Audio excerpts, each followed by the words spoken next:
All right, West Virginia fans, we are just a few days away from kicking off our Big 12 opener versus the Kansas Jayhawks. This week, I put out a video covering the top 5 storylines for this Saturday's game. In today's video, we're going to actually break down the Kansas Jayhawks, who are some of their top playmakers, and where are some areas that West Virginia might be able to exploit to get this win on Saturday. Before we get into the video, if you're a Mountaineer fan, please remember to like and subscribe to the show. We just passed that 400 subscriber mark, so we definitely have our eyes set to 500 now. So the faster that we can get there, the better. So if you like pregame previews, postgame recaps, and other fun topics about West Virginia, definitely subscribe to JerseyEER. Let's get into the breakdown for this week's game. So if you look at this game, it's a 6 p.m. game on Fox Sports 1. West Virginia leads the all-time series 11-2. And then Kansas is a 12.5-point favorite. So, let's go look back at the all-time series, right? So since West Virginia has joined the Big 12 in 2012, they've had the upper hand in this one. Kansas for a long time was the doormat of the Big 12. It looked like an automatic win for a lot of teams. That is not the case anymore. They've turned it around with Lance Leipold, and they have a good football program over there. So even though West Virginia leads the series 11-2, it's still going to be a very challenging game. And as you can see by the early indications of the line, Kansas is heavily favored. 12.5-point favorite. A little surprised by that, to be completely honest with you. I'm probably a little bit biased because I'm a West Virginia fan, but I just can't believe that Kansas is a 12.5-point favorite. The last time that they were favored in a game this heavily was 2010.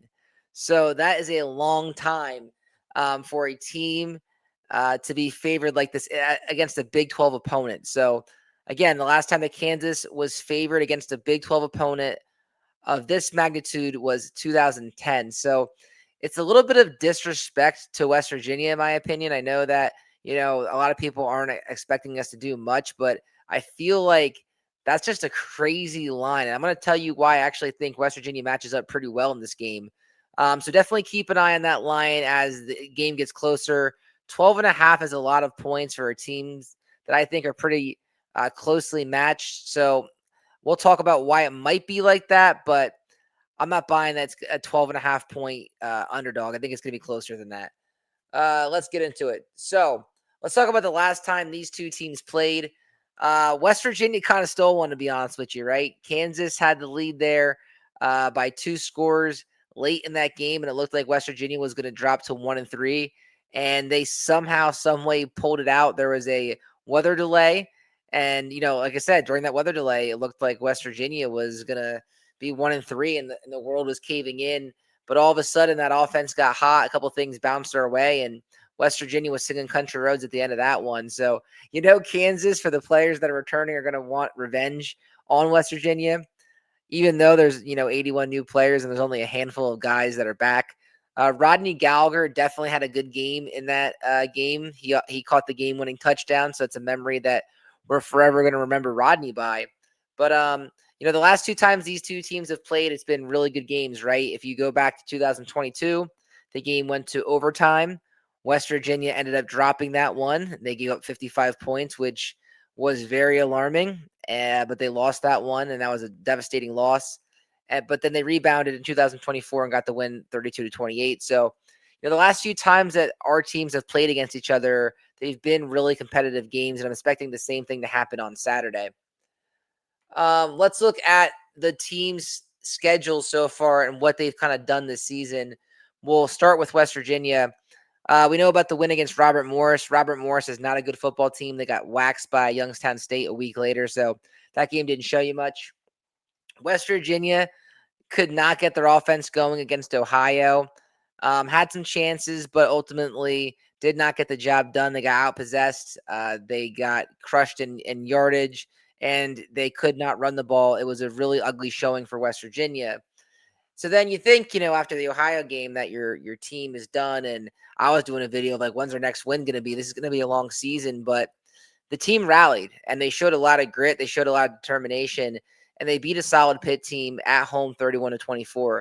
And they did it in dramatic fashion, right? Speaking of comebacks, they were down by double digits late in that game, and the defense made a few stops. West Virginia gets a field goal, gets the ball back pretty quickly, and they go down a drive to score and tie the game. And then once we got to overtime, it kind of felt like that was West Virginia's game. It really felt like West Virginia in that fourth quarter found their offensive identity, right? Ty Edwards had a great game last week with 150 yards, and he scored a few times. So he's someone that proves that you can rely on.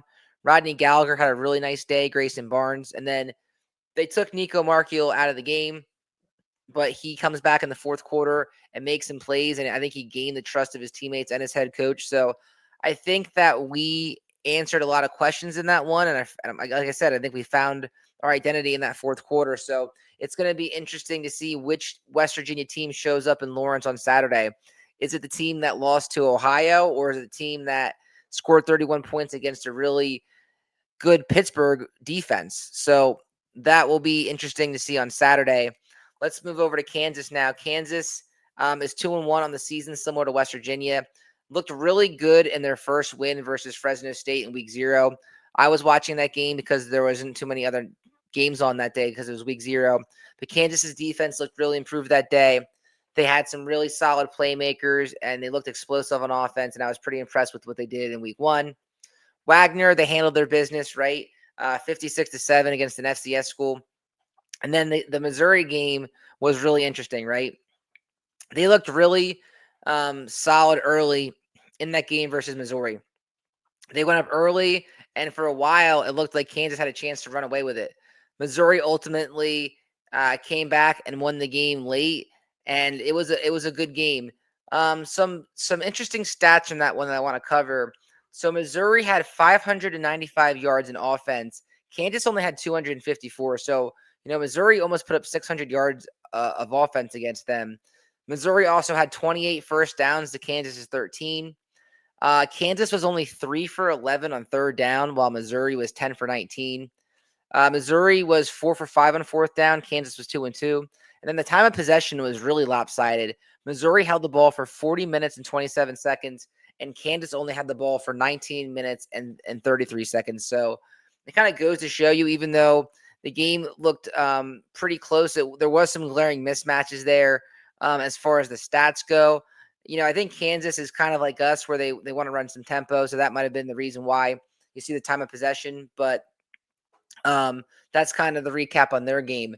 The biggest thing that we have to look at the schedule is just the timing of everything, right? So because Kansas played in week 0, they were kind of like afforded like a nice bye week here. It's a really good time to have it, right? You play your non-conference schedule, and then you take a breath, and then you go into the conference schedule, which I think sets up really well for them. So even though they lost a tough game against a bitter rival, they had 2 weeks to kind of bounce back and prepare for West Virginia, where West Virginia is coming off of a game, an emotional high against a really bitter rival that everyone was talking about for a long time. And now West Virginia has to rebound and go on the road. So that might be why you see the line the way it is. Also, Lance Leipold is really, really good off of bye weeks. I think he has a record of like 5-2 off of bye weeks. Has some really solid wins off of bye weeks. So, the scheduling is definitely in favor of Kansas in that aspect. But I said in my top storyline video is that who knows, maybe it's a different aspect. Maybe West Virginia can ride some momentum that they found in the fourth quarter and bring some confidence in, where Kansas is coming off of a loss and they might be, a little stale. You never know. But that's probably what people are thinking as far as the line goes, with Kansas coming off of the bye and being competitive against a really good Missouri team. But that's kind of where they stand right now. So let's talk about Kansas's coach, Lance Leipold, has definitely turned around the Kansas program, right? Kansas, like I said, has been an afterthought in the Big 12 and an afterthought around the country, but this guy has kind of resurrected them. So he was 37-33 at Buffalo, really respectable. He's 24-29 at Kansas, but look at some of those losses. That first year they were 2-10. Since then, he's kind of stepped his game up, right? So 2-10 in 2021. 2022, they were 6-7, but qualified for a bowl game, which was a big deal. in Lawrence, Kansas. 2023 was their breakout year at 9-4, and they were 5-7 in 2024. 2000, last year's game for them, last year's season was really interesting because they started off really slow. There was a couple games that they blew, including the West Virginia one, where they probably should have had a much better record in the beginning of the season. And then after the bye week, they really found themselves and they started knocking off some really elite teams in the conference. And, a lot of people think that they're going to be able to carry those wins over to this season. So even though they were 5-7 last year, the record is kind of deceiving because at the end of the season, the way they were playing some really solid football team. And they are a good team. So Lance Leipold, like I said, he's done a nice job. You have to tip the cap to him because he has done a good job at Kansas. Let's talk about some of their playmakers that they have now, right? So we have Jalen Daniels, who has played a lot of football, right? 7,430 career passing yards, 54 touchdowns, and 26 interceptions.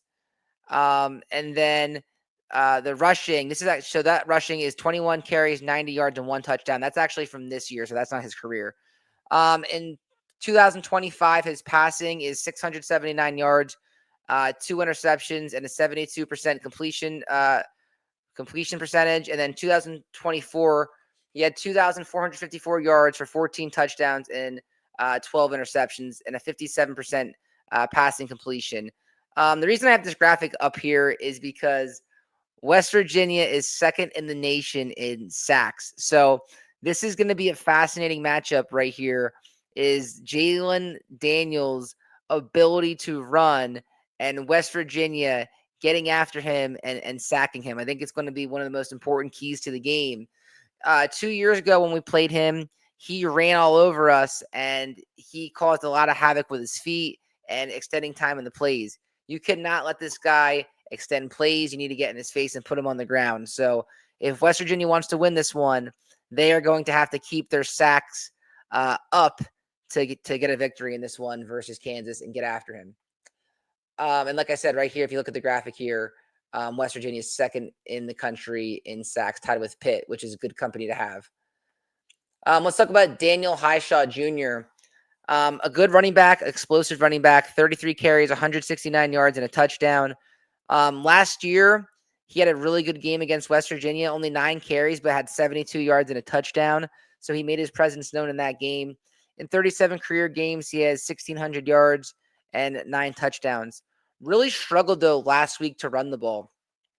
Kansas could not really get the running game going against Missouri, so keep an eye on that. If West Virginia can make Kansas one-dimensional and make sure that Hishaw doesn't beat you, you're going to be in a good spot. So stopping this guy and not letting him rush for 72 yards and a touchdown like he did last year is going to be important. But keep an eye on him. He's definitely their lead back in that backfield. And then receiver, they have a couple good pieces here. A mixed bag of kind of where they got these guys from. So the first guy is Levi Wentz. So far this season, he has 7 catches for 103 yards. He's actually a Albany transfer, so he actually played against West Virginia last year. And in that game, he caught 2 passes for 58 yards versus WVU. Last year at Albany, he had 40 catches for 621 yards and a touchdown. And then the other guy they have is Emmanuel Henderson Jr. He's actually an Alabama transfer. So you have a U Albany transfer, and then you have an Alabama transfer, right? So this year, off to a good start, 12 receptions for 183 yards and 2 touchdowns. Already surpassed his Alabama numbers, right? At Alabama, 5 catches, 96 yards, and no touchdowns. So probably a guy that saw action in mop-up time and things like that, but change of scenery, gets a larger role at Kansas. And then Cam Pickett. I have Cam Pickett's name in red because he has been banged up. Coach did mention that this week in his press conference, so not sure if he'll play or if he does, how many snaps he'll get. They are coming off a bye week, though, so he probably has a decent shot to play because he's going to be rested from not playing last week. This guy's really explosive, Cam Pickett. 10 catches for 124 yards and 3 touchdowns this year, and he's a Ball State transfer, right? So last year at Ball State, caught 49 balls for 528 yards and 2 touchdowns. Not a bad room at all, right? But I think West Virginia could match up well with these guys. Michael Coach Jr. has only had, I think, 2 targets against him all year. and the only catch he gave up was for 2 yards. So look for Michael Coates and Chambers and Scruggs to try to lock these guys down, but they do have a decent room. Speaking of pass catchers, let's talk about these tight ends. Deshaun Henka, he's definitely a vertical threat that can catch the ball. Has been in college for a long time. Actually transferred from Iowa State. Iowa State has a really good tight end room, so that's probably why he came over to Kansas. But has had a nice role in the team this year. 9 catches for 95 yards and has found the end zone 3 times. I believe he scored twice last week. So he's a nice player for Kansas. And then Bowden Rowan is another one that can catch passes for 4 catches and 80 yards. Kansas might throw out, 2 to 3 tight ends in their packages. They like to utilize them. So these are the main ones, but there are other ones as well. So it's a nice room for Kansas there. And then offensive line is interesting here, right? So let's talk about Calvin Clements. Doesn't have the highest pass blocking grade. So I think that's an area where West Virginia might be able to win that battle there, especially with Jamori Robinson being eligible for this one. Like I said, West Virginia's second in the country in sacks. So look for West Virginia to really come after Clements and get to the quarterback. Then you have Amir Herring, Bryce Foster, Kobe Baines, and Enrique Cruz. Foster's a nice player, but he's another one of those guys that has a very low run grade right now. So if West Virginia can generate pressure up the middle with like Hammond Russell and Eddie V, that might be to their advantage because Foster so far has not had a great run grade. And if you look at how they did against Missouri, they didn't run the ball well, and that might be one of the reasons why. So you have some guys with different starting experiences at Syracuse and things like that. And some of these guys are transferred from A&M. So it's kind of like a mixed bag. It's a decent group, but they don't scare me too much if I'm being completely honest. I think there's some areas here that we could exploit and win those matchups. Defensive line.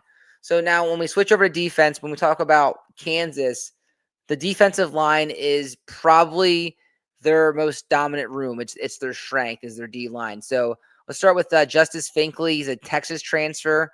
So at Texas, he had 31 tackles for 5 tackles for loss and 2.5 career sacks. So he's a guy, again, coming over to Kansas, looking for a larger role. Then there's Tommy Dunn Jr., 39 career games, 2.5 sacks, 9 tackles for loss and 48 tackles. DJ Withers, who's played in 41 career games and has those 5 sacks to go along with it. Dean Miller had a really nice season last year for them with 6 sacks and racked up 32 tackles and 10 tackles for loss. So he's one to pay attention to because he had a really nice season last year. And then Leroy Harris has really popped off the scene on this one for this year. He's already up to 3.5 sacks and 8 tackles. So, like I said, a really athletic room for Kansas. The West Virginia offensive line is definitely going to have to show up again this week if they're going to make holes for Ty Edwards and some of those guys and also protect Nico Markiel. So that's where Kansas is probably going to feel confident is on the defensive line against our offensive line. Linebackers. So we have a familiar face here. We've talked about him a bunch, in the offseason and coming into this one. It's Trey Lathan, right? 22 career games at West Virginia, had 2.5 sacks and 112 tackles, 10 tackles for loss and 2 forced fumbles. He's off to a good start with Kansas, right? He's Kansas's leading tackler. I said it on my show this past week, I would have loved to see what he would have done in Rich Rod's defense and Zach Alley's defense. I would have loved to have him in Trotter, but ultimately decided to go. Good luck to him, but I hope he gets the L. And then Bengali Kamara is a nice player. He's actually a Pitt transfer and a South Carolina transfer. So he's played a lot of football across some different Power 4 conferences. 142 career tackles, 17 tackles for loss, which is a nice number. 6 career sacks and interceptions. So, these guys can play. They have a decent front 7 for Kansas. And then their secondary, a lot of guys that have returned to them that were already on the team. So we have Mason Ellis, who's a Hawk safety who kind of plays like that linebacker / D-back. Jalen Todd is another cornerback with 7 tackles this year. Lyric Rawls had an interception this season. I think he also had a fumble recovery. And then Taylor Davis and then Austin Alexander. So that's kind of the Kansas team. I got to be honest, though, I think after just kind of laying them out, I actually think we match up pretty well with them. One thing that Kansas did not do last week versus Missouri is tackle. Missouri had 2 running backs rush for over 100 yards, and Ty Edwards is a big guy. So if they're going to miss tackles, hopefully they miss tackles this week versus West Virginia, because that could be a huge aspect in West Virginia's offense, and that's going to be important. So breaking tackles, look out for that, because Kansas has not been good bringing the ball carriers down to the ground this year. All right, let's talk about the keys to the game before we get out of here. So these are my 5 keys to the game. Last week, I actually think if you look back at the video and look on the IG page that we have, we put out the 5 keys, and I think 4 of the 5 hit, and that's a big reason why West Virginia won. So hopefully they can do the same thing here. Let's start with key number 1, which is sustained drives, right? West Virginia has struggled on third down this year, similar to Kansas. I think both these teams have really struggled on third down. That's going to be important to sustain drives, right? Kansas does have an explosive offense. They like to do a lot of different things on offense, sending guys in motion, faking, and then dumping it off, running, RPO action. They're really dangerous. So I want Kansas's offense off the field as much as we can. So that can only happen if we sustain drives. Also, when you sustain drives, it helps you get into your pace. It helps you get into your tempo. And if you look at that game last week, Pitt was falling down all over the place. Let's face it, they were flopping, right? Because they couldn't keep up with the tempo of West Virginia's offense. We need to do that each and every game, right? Sustain drives, get into the offense, and just wear them down. Get a ton of plays ran. So by the end of the game in the fourth quarter, the other team starts breaking down, and Rich Rod's team flourishes. So sustaining drives is going to be important. The next one we kind of talked about already, but just containing Jalen Daniels, right? In 2022, he ran, a great deal against us, and it really hurt us. Last year he didn't, and last year he was more predictable, and we were able to have a much stronger showing against him. Same thing's going to happen this year. Zach Alley is a really talented defensive coordinator. It's going to be a really interesting game on Saturday with that matchup, with that defense facing that quarterback and how mobile he is. It's going to be interesting. West Virginia, though, has faced mobile quarterbacks before, right? They faced Navarro. They faced Holstein. Daniels is probably faster than both of them, in my opinion, but that will be an interesting matchup on Saturday. And if you contain him, I think you have a decent shot. Starting field position is another major one. West Virginia did not do a good job with that last week because Scotty Fox was in the game, and he threw those 2 interceptions, and they gave Pittsburgh some really good starting field position, right? So our starting field position has to be better, both on offense and defense, if we have a chance to win this game. I'll tell you what, though, Oliver Straw, though, did a really nice job last week with his punts, and it really helped West Virginia. He really was a key to that game. So if Oliver Straw can continue to pin them down, and we can have them start backed up, and then we get to take over the field possession when we get the ball, it will help. This one is obvious, and it's something that's always going to be on the slides, is win the turnover battle. Like I said, Zach Alley, he sets a precedent. He sets a standard of getting 3 per game. So that's no different here. If West Virginia wants to win this one, they might need the ball to bounce their way and get a turnover and get points off the turnover if they want to leave Lawrence with a W. And then number 5 is get Cam Vaughn going, right? Cam Vaughn is an explosive player. He's by far, with Bray out, being our most dynamic receiver, and he probably hasn't gotten the ball as much as he needs to the last 2 weeks.